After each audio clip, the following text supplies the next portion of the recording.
Christ Triumphant, July 13th, Daily Devotional by Ellen G. White. Jesus gives us power to become God's children. But as many as received him, to them gave he power to become the sons of God, even to them that believe on his name.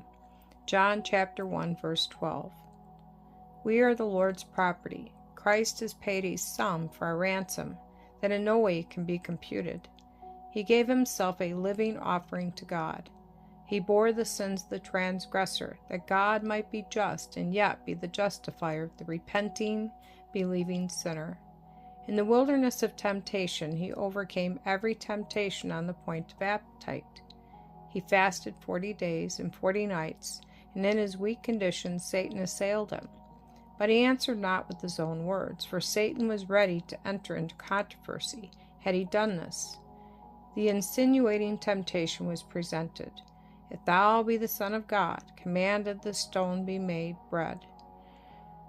Matthew chapter 4, verse 3. But the if was not accepted, and there was no ground for controversy. In his human nature, Jesus gave evidence that in every temptation wherewith Satan shall assail fallen human beings, there is help for them in God, if they will take hold of his strength, and through obedience make peace with him.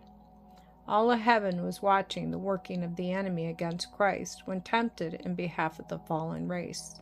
And all heaven is watching the strivings of every individual soul under every temptation by which men and women shall be beset. If they will resist the temptation, if they will not yield on any point, Satan cannot have the victory.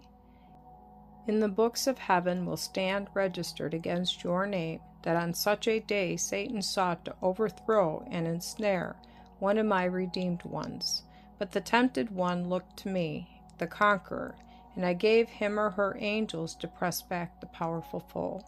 And what will those answer who have turned away from light and from knowledge and lived a careless, self-indulgent life? The amount of evidence people have had presented before them, the number of talents they have received, the returns made to the master, these will determine their destiny for eternity. Those who have had privileges and opportunities and light upon light will find themselves brought into comparison with those whose religious advantages have been limited, but who have made diligent, persevering effort to lay hold on eternal life. Over such the Lord rejoices with singing.